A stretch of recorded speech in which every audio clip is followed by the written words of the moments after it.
السلام عليكم ورحمة الله وبركاته. هنتكلم النهاردة عن صفقات الزمالك. نشوف كده صفقات الزمالك الفترة اللي جاية دي، بما اننا يعني موسم الانتقالات.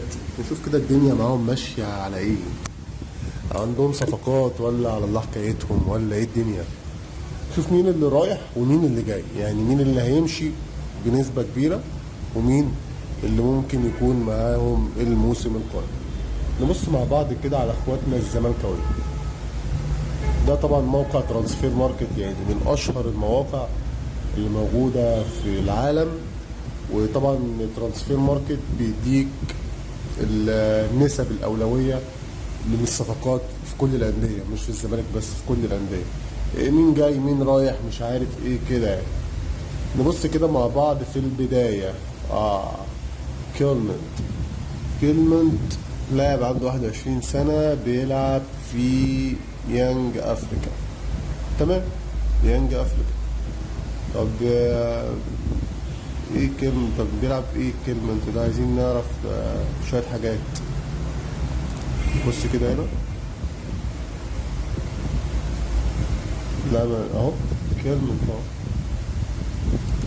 شوف كده كلمة اللاعب ده مركزه ايه كيلمنت ده بيلعب في يانج افريكا. نبص تحت اهو. راس حربة ده، فيرو راس حربة غلط.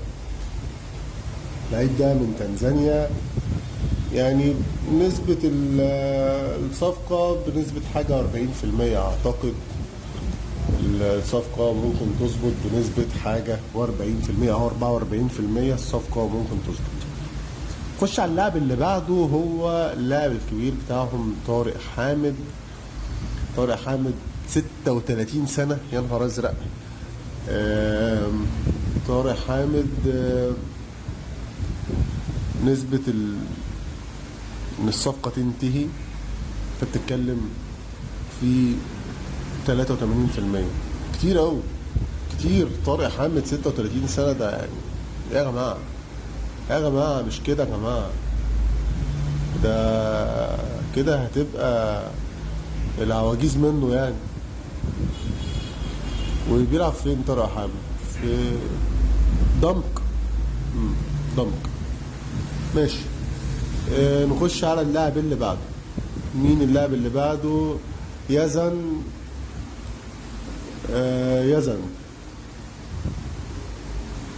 يزن الايه؟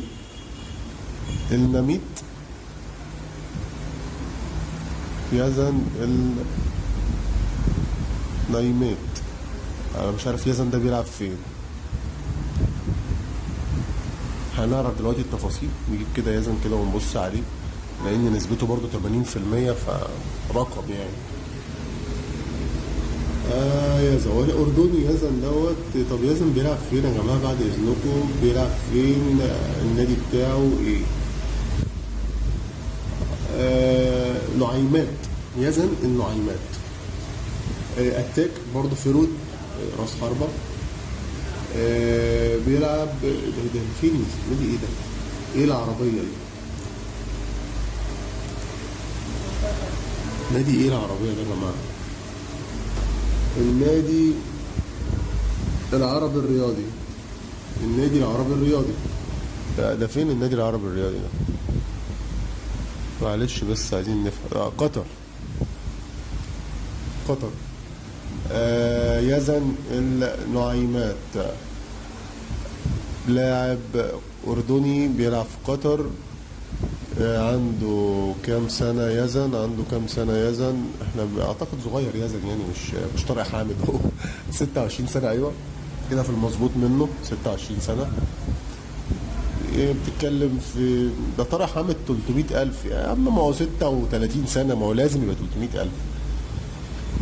يزن مليون وشوية، يعني 1.5 أعتقد، أو 1,050,000، بس يعني هو 1,000,000 وشوية يورو يعني. لاعب صغير أردني كمان. أردني. ونسبة الصفقة ممكن تخلص بنسبة 80%، يعني اللاعب قريب. هو طارق حامد قريبين أو أقرب صفقتين حتى الآن، طارق حامد ويزن نعمات. بيزن زي ما قلنا يا جماعه ده فرو راس حرب.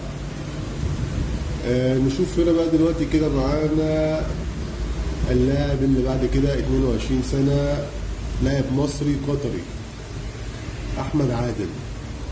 أحمد عادل ده بيلعب فين؟ إيه الأسماء دي يا جماعة؟ إيه الأسماء دي؟ إيه ده؟ الخرايطة ده إيه ده؟ ده زي البوزاريطة دي ولا إيه؟ ورينا كده يا عم أحمد أنت بتلعب فين يا عم أحمد؟ تعالى كده يا عم أحمد.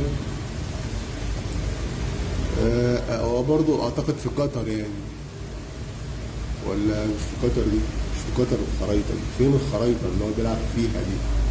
أهو.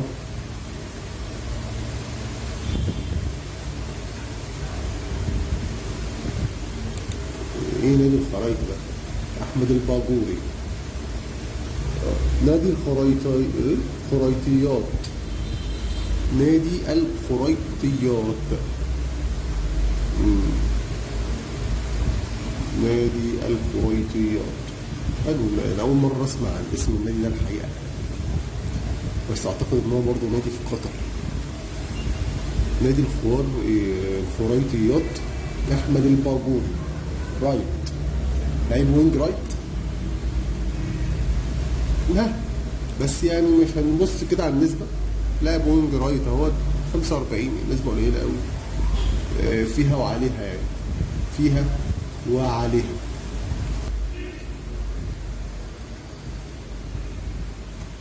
بلال برهامي. مين بلال برهامي ده؟ شكله في الجزائر. بيلعب فين بلال ده؟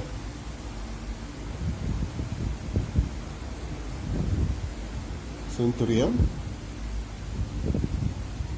ده جزائري فرنسي 25 سنة، بس الصفقة 22% ده في الملاحات منه، وعايز 2 مليون دولار قيمته التسويقية، فده طبعا اوت يعني بنسبة كبيرة. هم اصلا مش لاقيين ياكلوا. 2 مليون دولار يا جماعة، انتوا جايين لنادي يعني بيكمل عشانهم يعني.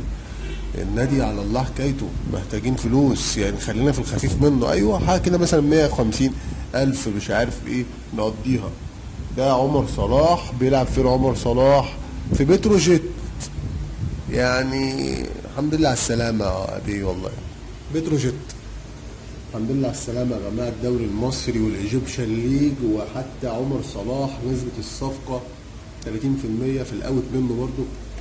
عندك بعد كده بين الجثة دي أبو بكر. إيه ده؟ أبو بكر كاميرون ولا إيه؟ والله 33 سنة. اوعى يكون ابو بكر بتاعنا، اللي هو ابو بكر فعلا. ابو بكر ده فرود عالمي 33 سنة، بس انا متهيألي هو شطب كورة بقاله كتير يعني. كأس العالم اللي هم كنا بنلعبوا فيه دوت من كام سنة؟ من 4 سنين باين. كان ابو بكر ده يعني راجل كبير. مش عارف والله يعني. هو صفقة حلوة برضه يعني، بس مش عارف هو لسه بيلعب كورة، عنده قادر يجري يعني، ولا على الله حكايته. 1,600,000 قيمته التسويقية 38% يعني. ها في آدم قايد. ايه آدم قايد ده؟ لاعب عنده 23 سنة، متهيألي ده فلسطيني سويدي. شغل بقى وسام ابو علي، اي حاجة في السويدي وفلسطيني فقشطة شغال. بس لاعب ب 300,000 شغال برضه. لاعب 300,000 مش مبلغ كبير. النسبة هي 52%.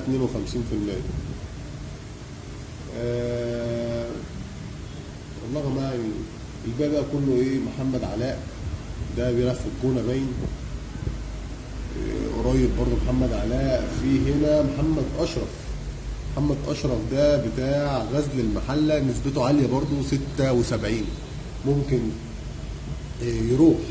طب عايزين نشوف يا جماعة اللعيبة اللي ممكن تقلب، اللعيبة اللي جاي لها عروض وممكن تطير من الزمالك.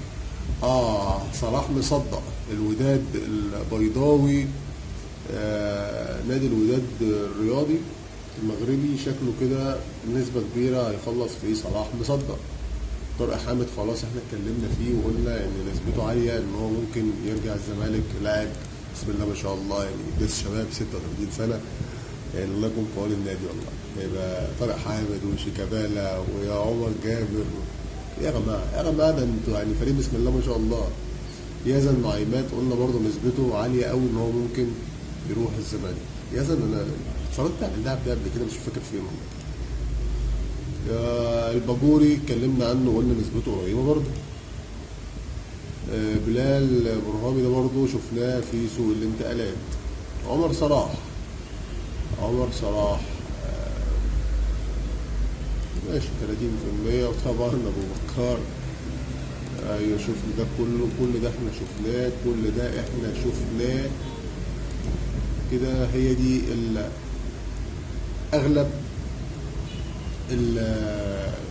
الصفقات اللي عليها كلام حاليا. وهو دوت يعني الموسم الانتقالي حتى الان اللي في نادي الزمالك يعني بعافيه والله. ما فيهاش حاجه يعني قويه، ما فيهاش صفقه ترند، ما فيهاش حاجه عليها الرمى.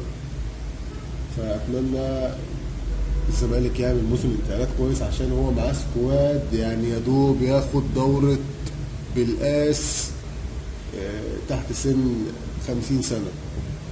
اكتر من كده مش هيعرف ينافس على اي حاجه مع السكواد الحقيقه ده. يعني ما لعبش بيه دوره رمضان الحقيقه. مش فاهم هو هيكمل الدوري ازاي بالمنظر والاشكال اللي احنا شايفينها قدامنا. لعيبه على الله حكايتها. عبد الشافي بقى خلاص المفروض اعتزل يعني، ولا كمان هنلعب بعبد الشافي وشيكا وهنجيب طارق حامد وهنرجع بقى الاموات كلها. مش فاهم انا السكواد بتاع الزمالك بقى شكله عامل كده ليه الحقيقه. فالله يكون في عون جمهور الزمالك. اتمنى لو الفيديو عجبك يا ريت تعمل لايك واشتراك معانا في القناه وتابع معانا كل جديد كده، واسخن معايا كده الدنيا اللي جايه سواء كاس العالم داخل علينا، وان شاء الله هنعمل شغل عالي جدا. سلام.